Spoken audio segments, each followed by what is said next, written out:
Hello, my beautiful souls. Welcome back to my channel Tarot with Shibi 888. Guys, reading को start करने से पहले मैं आप सभी से बोलना चाहूंगी, अगर आप लोग मेरे चैनल पर पहली बार आए तो guys please subscribe my channel. Guys, एक जनरल रीडिंग है तो हो सकता है सभी के साथ रेजोनेट हो सकता है ना हो, तो आप इस रीडिंग को पॉजिटिव वे में लीजिएगा। जितना आपसे रेजोनेट हो उसे रखिए, बाकी को इग्नोर कीजिए। और गाइस, एक टाइमलेस रीडिंग है तो जब भी आप इस रीडिंग तक पहुंचेंगे तब आपसे रेजोनेट करेगी। और ये रीडिंग सभी ज़ोडिक साइन के लिए भी है, तो आपका जो भी ज़ोडिक साइन हो ये रीडिंग भी आपसे मैच जरूर करेगी। गाइस, ये reading married unmarried male female कोई भी देख सकता है, जेंडर स्पेसिफिक बिल्कुल भी नहीं है। रीडिंग का टॉपिक है गाइस परमात्मा और आपके पार्टनर के बीच में क्या चल रहा है। ये इंटरेस्टिंग टॉपिक इसीलिए भी होता है बिकॉज इसमें हम ये देख लेते हैं कि आपकी पर्सन की लर्निंग कहाँ तक पहुंची। क्या कहते हो, पहले मेजर अरकाना से देखते हैं।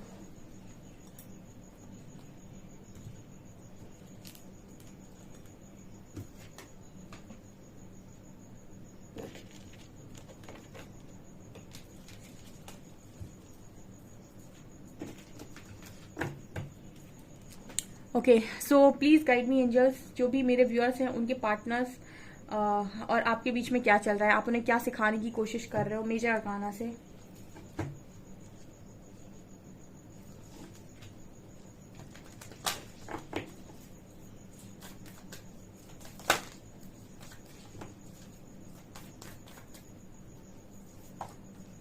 स्ट्रेंथ,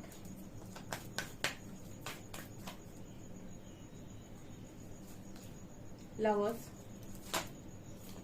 डेथ,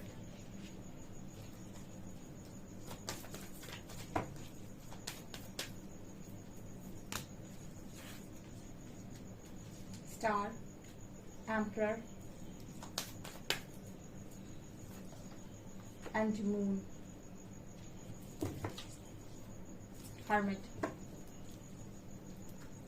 ओके, आपकी जो काउंटर पार्ट है इनको ये ऐसा अभी फिलहाल मुझे हर्मिट की एनर्जी में दिख रहे हैं, ठीक है। सो आपकी जो पर्सन है इनको सबसे पहले ये चीज बताने की कोशिश की जा रही है कि इनके अंदर काफी ज्यादा पावर है और इनको इतनी हीलिंग दी जा रही है कि इनकी ओरिजिनल स्ट्रेंथ बाहर निकल कर आए, ठीक है। डिवाइन सोल लग रहा है आपका पार्टनर, बट अपनी नेगेटिविटीज के कारण भूल गया है कि ओरिजिनल स्ट्रेंथ क्या है, भूल गया है कि उसकी खुद की पावर्स क्या है। तो यूनिवर्स जो है वो सबसे पहले इनकी पावर बाहर निकाल रहे हैं, इनको स्ट्रेंथ बनाने में मदद कर रहे हैं ताकि ये उस चीज के लिए स्टैंड ले पाए, ठीक है। क्योंकि एम्परर की एनर्जी है, आप किसी काउंटर पार्ट के साथ डील कर रहे हैं जो बहुत ज्यादा डर में चले गए हैं या फिर जो बहुत ज्यादा खो गए हैं और पहचान नहीं पा रहे हैं अपनी ओरिजिनल स्ट्रेंथ, नहीं पहचान पा रहे हैं कितने पावरफुल है, नहीं पहचान पा रहे हैं कि ये क्या है। तो यूनिवर्स इनको जगाने की कोशिश कर रहा है, ठीक है। ट्रांसफॉर्मेशन से जा रहा है आपका पार्टनर, डेथ की एनर्जी है। सारी चीजें जो इस पर्सन ने सोच कर रखी थी वो सारे प्लान इस पर्सन के खत्म हो रहे हैं और एक नई जर्नी स्टार्ट हो रही है जहां पर ये पर्सन का ट्रांसफॉर्मेशन हो रहा है और इस बार इनका इमोशनल साइड बाहर आ रहा है, ठीक है। इमोशनल साइड का मतलब हो गया कि यहाँ पर हार्ट चक्र की भी एनर्जी है। इमोशनल साइड का मतलब हो गया कि आपके पर्सन के इमोशंस जो ये इग्नोर कर देते हैं, जब ये बहुत ज्यादा मटेरियलिस्टिक हो जाते हैं तो ये इमोशंस इग्नोर करते हैं और वो इमोशंस इस पर्सन के बैलेंस हो रहे हैं। तो जब इंसान इमोशनल होता है तो फीलिंग्स आती हैं और फीलिंग्स होती हैं तो फिर उन चीजों की तरफ उस पर्सन का झुकाव बढ़ता है। और जब इंसान बहुत ज्यादा मटेरियलिस्टिक हो जाता है या फीलिंग्स खत्म हो जाती है उसके अंदर से, तो फिर वो बहुत ज्यादा मटेरियलिस्टिक हो जाता है और फिर वो इमोशंस की तरफ नहीं भागता। वो से हर इंसान, किसी के इंसान के इमोशन समझ में नहीं आती, किसी का दुख समझ में नहीं आता, वो सिर्फ अपने बारे में सोचता है स्वार्थी बनकर। तो आपकी जो पर्सन अगर इस तरीके की स्वार्थी इंसान है तो यहाँ पर इमोशंस जाग रहे हैं, ठीक है। इमोशनली साइड इमोशंस आपके पर्सन के बैलेंस हो रहे हैं और एक ट्रांसफॉर्मेशन की एनर्जी है जहां पर इस पर्सन को ये रियलाइज करवाया जा रहा है कि आप उनके कौन हैं और आपके साथ उनका कनेक्शन क्या है, ठीक है। इस तरह की एनर्जी यहाँ पर निकल कर आई है। स्टार कार्ड बात कर रहा है कि आपके पर्सन को हील किया जा रहा है और देखिए जितना सोना है तपेगा उतना चमकेगा, हीरा जितना है घिसेगा उतना ज्यादा, मतलब जैसे कहते हैं हीरा जितना तराशा जाएगा उतना चमकेगा। उसी तरीके से स्टार की एनर्जी है, जितना इस पर्सन को तपाया जाएगा, ठीक है, जितना इनकी अंदर की नेगेटिविटीज को खाली किया जाएगा, निकाला जाएगा, उतना ही ये पर्सन शाइन करेंगे एकदम स्टार की तरह, ठीक है। बेसिकली शुद्धिकरण चल रहा है आपके पर्सन का और कुछ नहीं। यहाँ पर यूनिवर्स सीधे मैसेज दे रहे हैं, हरिहरा सीधा मैसेज दे रहे हैं कि आपके पर्सन का शुद्धिकरण चल रहा है, या फिर ये भी कह सकते हैं कि झाड़ू पोछा आपके पर्सन के ऊपर लगाया जा रहा है ढंग से, ठीक है। कहीं गंदगी नहीं रहनी चाहिए, ठीक है। एकदम जैसे रूम क्लीन होता है ना एकदम, वैसे ही आपके पर्सन को क्लीन किया जा रहा है, ठीक है, और ये एनर्जी यहाँ पर निकल कर आई है। तो ये फिलहाल परमात्मा की और आपके पार्टनर के बीच में चल रहा है। और देखते हैं हम उससे टैरो से।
और क्या चल रहा है गाइस, ठीक है।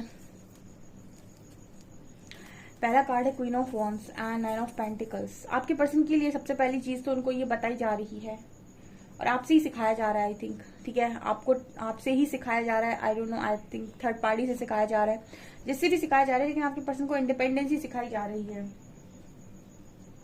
इंडिपेंडेंसी का मतलब हो गया कि आपके पर्सन को ये सिखाया जा रहा है कि डिसीजन अगर आप नहीं लेंगे अपनी लाइफ का, अपनी खुशियों का खुद से, ठीक है, तो लाइफ में ऐसा कोई भी नहीं है जो आपके लिए सही डिसीजन ले और उसके बाद आप खुश हो जाएं, ठीक है। हम वैसे जनरली ऐसा बोलते हैं कि फैमिली डिसीजन लेती है तो हमारे भले के लिए लेती है, वो बात बिल्कुल करेक्ट है, वो बात बिल्कुल करेक्ट है। फैमिली आपके लिए जो भी डिसीजन लेती है वो अच्छा सोचकर ही लेती है, बस स्पिरिचुअल जर्नी से थोड़ी डिफरेंट है।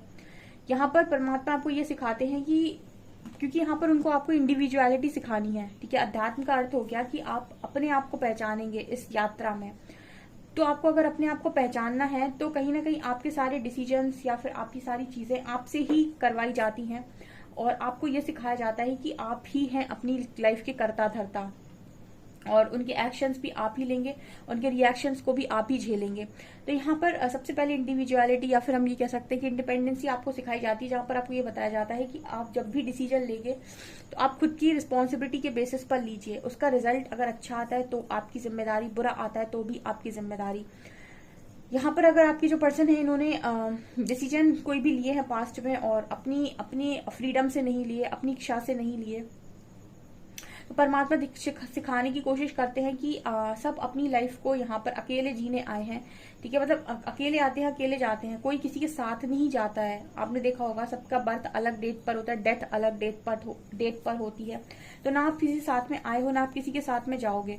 तो कहने का मतलब ये होता है कि आपकी लाइफ का जो भी डिसीजन है अगर आप खुद लेंगे तो आप अपनी लाइफ में जो भी आएगा उसके लिए खुद रिस्पॉन्सिबल हैं और किसी को ब्लेम नहीं करेंगे, और अच्छा या बुरा जो भी है वो आपके हाथ में होगा, ठीक है। तो आपके पर्सन को ये चीज समझाई जा रही है, अगर इन्होंने किसी और की वजह से डिसीजन लिया आपके खिलाफ या फिर कहीं पर भी, और उसके बाद फिर चीजें बिगड़ने के बाद इन्होंने उस इंसान को या उस चीज को ब्लेम किया, तो ये पर्सन को ये सिखाया जा रहा है कि रिस्पॉन्सिबिलिटी आपकी है, आपके एक्शंस की।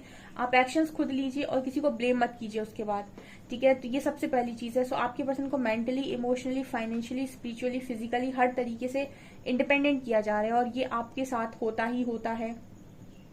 इंडिपेंडेंसी आपके पास आती ही आती है पूरी तरीके से, mentally, financially, emotionally, spiritually, physically आप हर तरीके से इंडिपेंडेंट होते हैं। इनफैक्ट आप फिजिकली भी इंडिपेंडेंट होते हो। यहाँ पर आपकी जो नीडीनेस होती है ना, जो बॉडी की रिक्वायरमेंट्स होती हैं, वो भी कहीं ना कहीं यूनिवर्स एक तरीके से आपको मतलब ऐसा कर देते हैं कि ये नहीं रहता है आपके अंदर कि आप बहुत ज्यादा किसी चीज की डिजायर में जाते हैं, ठीक है। आपको हर चीज हर तरीके से बैलेंस करनी आती है, ये चीज यहाँ पर नजर आ रही है।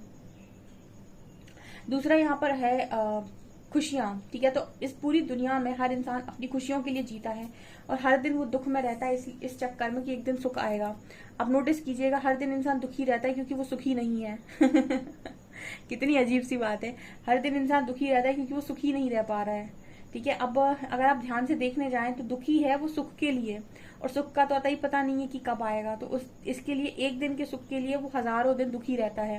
तो आपके पर्सन को यहाँ पर इसीलिए जो यूनिवर्स के मार्ग पर आगे जाते हैं, अध्यात्म में जो आगे जानते हैं ना, वो परम आनंद को प्राप्त करते हैं। इसका कारण बताती हूँ मैं।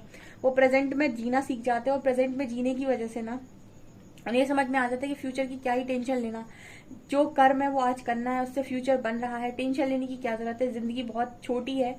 और मतलब डिवाइन पर इतना बिलीव होता है स्ट्रॉन्ग कि इस चीज से आप निकल जाते हो कि क्या होगा फ्यूचर में। तो आपकी जो पर्सन है इस चीज से यहाँ बाहर निकल रहे हैं क्योंकि बहुत ज्यादा अपनी खुशियों के पीछे भागे हैं कि मेरी ये खुशी पूरी करनी, ये खुशी पूरी करनी। आप जब खुशियों को लेट गो कर देते हो ना, आप देखोगे खुशियां सारी आपसे आकर अट्रैक्ट हो रही हैं। वो हर चीज जो आप मांगते थे या चाहते थे वो इजीली फ्लो हो रही है आपकी लाइफ में। अब आप उनको मतलब वो चीज आपको फिर छोटी लगने लगती है बहुत ज्यादा। तो आपकी जो पर्सन है इनको कहीं ना कहीं ये चीज भी सिखाई जा रही है। और यहाँ पर अगर इनकी खुशियां कोई पूरी नहीं हुई या फिर इनको कोई तकलीफ आई है तो परमात्मा इनको बताने की कोशिश कर रहे हैं कि आपकी ही कर्मों का फल है, आपके ही कर्मों का फल है। इसको आपको मानना होगा, आप ही की कार्मिक साइकिल है, आप ही की कर्मों का फल है। आप उसको एक्सेप्ट कीजिए, ठीक है। ये आपको एक्सेप्ट करना पड़ेगा। आपकी कोई भी खुशियां इसलिए अधूरी नहीं है क्योंकि उसमें किसी और ने कुछ ऐसा कर दिया कि आपको खुशियां नहीं मिली हैं। आपकी खुशियां किसी और ने छीनी है। कोई किसी की खुशियां नहीं छीन सकता है। आपके कर्म ही है जो आपके लाइफ में इस तरीके की चीजें करते हैं, आपकी इस लाइफ की हो या पास्ट लाइफ की हो। तो कोई भी आपकी लाइफ में कुछ छीनता नहीं है। जो भी आपने खोया या गया है वो सिर्फ और सिर्फ आपकी खुद के कर्मा के अकॉर्डिंग ही गया है और आपने खोया है। ये यूनिवर्स सिखा रहे हैं। दूसरा यहाँ पर ये नजर आता है कि लव को लेकर इस पर्सन की स्ट्रॉन्ग लर्निंग हो रही है। लव को लेकर इस पर्सन ने बहुत इमेच्योरिटी दिखाई है, ठीक है। और जो चीज सबसे ज्यादा पवित्र है उसी को लेकर बहुत इमेच्योरिटी इस पर्सन ने दिखाई हो सकती है। तो वो चीज का स्ट्रॉन्ग इस पर्सन को लर्निंग मिल रही है। 2 ऑफ कप्स की एनर्जी है, मतलब आपके पर्सन को समझाया जा रहा है कि लव कितना इंपॉर्टेंट होता है। उससे आप कुछ भी पा सकते हैं लाइफ के अंदर। आपकी तरफ कोई भी चीजें आ रही हैं, आपको कुछ भी यूनिवर्स ने दिया है, मम्मी पापा, पेरेंट्स, ठीक है, फैमिली मेंबर्स, भाई बहन, आपको अच्छी फैमिली, अच्छी एजुकेशन, अच्छी लर्निंग, ठीक है, अच्छे स्कूल्स, अच्छे कॉलेजेस, आपके पास जो कुछ भी है, आपने कभी इस चीज के लिए ग्रेटिट्यूड शो किया है? आपको तो वो रद्दी के भाव लगता है। मतलब लोगों को ऐसा लगता है कि आपके पार्टनर को ऐसा लगता है कि वो बहुत ज्यादा मतलब उसका कोई मोल नहीं है। उस चीज के लिए कभी यूनिवर्स को आपने ग्रेटिट्यूड शो नहीं किया होगा आपके पार्टनर ने, क्योंकि वो चीजें आपको उनका मोल नहीं पता है, ठीक है। उनसे इनका मोल पूछिए जिनको ये चीजें भी नहीं मिली हैं, वो जानते हैं कि इसकी कितनी इंपॉर्टेंस है। तो जैसे यूनिवर्स आपको ये बताने की कोशिश करता है कि आप हमेशा उस पर फोकस्ड रहते हैं जो आपको नहीं मिला है, ठीक है। और जो आपको मिलता है उसकी आप कदर नहीं करते, चाहे फिर वो लव हो, चाहे फिर आपके पास कुछ भी हो। जो चीजें आपको आसानी से मिल जाती है उनकी आप कदर नहीं करते, ठीक है। आपको वो 2 कौड़ी की चीजें ही पसंद आती है जो आपके पास नहीं होती है। लाखों की चीज जो आपके पास पहले से यूनिवर्स ने देकर रखी है उनके लिए आप कभी शुक्रिया अदा नहीं करते। तो इस तरह की चीजें आपके पर्सन को सिखाई जा रही है। इस जर्नी में बहुत सारे लोगों को सिखाया जाता है कि ग्रेटिट्यूड शो किया जाता है। आपके पास हाथ पैर है, आपके पास पूरी सही सलामत बॉडी है, बहुत सारे लोग के पास ये भी नहीं है। आपके पास फैमिली है, बहुत सारे लोगों के पास ये भी नहीं है। बहुत सारे लोगों के पास एजुकेशन नहीं है, आपके पास एजुकेशन है। तो आपके पास बहुत सारी चीजें हैं जिन पर आपका ध्यान नहीं जाता है। आपके पास जो नहीं है आपका ध्यान उस पर जाता है। तो यूनिवर्स आपको ये सिखाने की कोशिश करते हैं कि आपने कभी उस चीज के लिए शुक्रिया अदा किया है जो आपके पास ऑलरेडी है। आप उसके लिए तो तुरंत ब्लेम करते हो जो आपसे छीना जाता है या जो आपको दिया नहीं जाता है। तो कहीं ना कहीं इस तरीके की चीजें अगर आपके पर्सन ने की हैं तो इनको यही चीजें लर्निंग में सिखाई जा रही हैं, ठीक है। ये सिखाते हैं परमात्मा आपको कि ग्रेटिट्यूड की एनर्जी रखना कितना इंपॉर्टेंट है और ग्रेटिट्यूड आपकी लाइफ में ब्लेसिंग्स को मल्टीप्लाई करता है। यहाँ पर card 7 of cups and 5 of pentacles. तो डिसीजन कैसे लेते हैं, एक सही डिसीजन कैसे लेते हैं और एक सटीक डिसीजन कैसे लेते हैं ताकि आपको बाद में जाकर पछताना ना पड़े। ऐसा आपके पार्टनर को सिखाया जा रहा है कि जब आपकी लाइफ में बहुत सारी चमकदार चीजें आती हैं और आपको डिसाइड करना होता है कि क्या आपके लिए सही है, उस वक्त ऑनेस्टी चेक होती है आपकी कि आप कितने ईमानदार व्यक्ति हैं और आप कितने लॉयल हैं चीजों के साथ। जब आपकी लाइफ में बहुत सारे ऑप्शंस आते हैं ना तो आपकी ईमानदारी चेक होती है, आपकी लॉयल्टी चेक होती है। उस वक्त 90% लोग गिरते हैं क्योंकि उनको ऐसा लगता है कि जो चमकदार है वही सबसे खूबसूरत है। इसकी भी कोई गारंटी नहीं है पता चले आगे चलकर उसी चीज में सबसे ज्यादा स्ट्रगल करना पड़े। तो कहने का मतलब ये है कि आपके पर्सन को ये सिखाया जा रहा है कि हमेशा जब भी कोई डिसीजन लो, हमेशा अपने इंट्यूशंस को फॉलो करो और कोशिश करो कि वो चीज आपको मन से पीस दे रही हो। क्योंकि अगर आपके मन में शांति है तो यानी आप सही मार्ग पर हैं, और आपके मन में भड़बड़ाहट है या फिर आपके मन में एक तरीके की चीटिंग जैसा भाव आ रहा है, यानी कि आप गलत रास्ते पर हैं। तो ये चीज यहाँ पर नजर आ रही है। ओके आपके पर्सन को ये भी सिखाया जा रहा है कि जितना आप चीजों के साथ अटैचमेंट रखेंगे उतना ही आपका दिल टूटेगा। ठीक है, 4 of pentacle with 3 of shorts. जितना आप किसी चीज को पकड़ने की कोशिश करेंगे उतनी ज्यादा वो चीजें आपसे छूटेंगी। बहुत स्ट्रॉन्ग लर्निंग है यहाँ पर, बहुत स्ट्रॉन्ग। ठीक है, और आपके पर्सन को ये भी सिखाया जा रहा है कि नथिंग इज परमानेंट, कुछ भी परमानेंट नहीं है। और जिसको आप अपना सब कुछ मान लेते हो, जरूरी नहीं कि वो आपके पास आपके साथ हमेशा के लिए रहेगा या रहेगी। ठीक है, दुनिया का और जिंदगी का कोई भरोसा नहीं होता है। तो मतलब कुल मिला के पूरी इंडिविजुअलिटी, ऐसा नहीं है कि ये सारी चीजें आपको मिलती नहीं है, मिलती है, सब आपके पास में रहता है, लेकिन लर्निंग भी मिलती है। और लर्निंग में आप तभी तो आप शांत हो जाते हो, तभी तो आप डिटैचमेंट में जाते हो, तभी तो आप बहुत सारी चीजों सीख जाते हो। ये चीजें यहाँ पर नजर आ रही हैं। सो काफी अच्छी एनर्जी निकल कर आई है। क्लेम कर सकते हैं आप इस रीडिंग को कि परमात्मा आपके पर्सन को ऐसे बदले, और जो भी इन्होंने किया है वो संभल जाए, और फिर चेंज होकर एक अच्छी हैप्पी फैमिली आपकी बने और आप खुश रहें। ओके सो गाइज, ये आपकी रीडिंग आई होप आपको रीडिंग पसंद आई हो। रीडिंग पसंद आई हो तो गाइज प्लीज वीडियो को लाइक करें, चैनल पर पहली बार सब्सक्राइब जरूर करें। Thank you guys.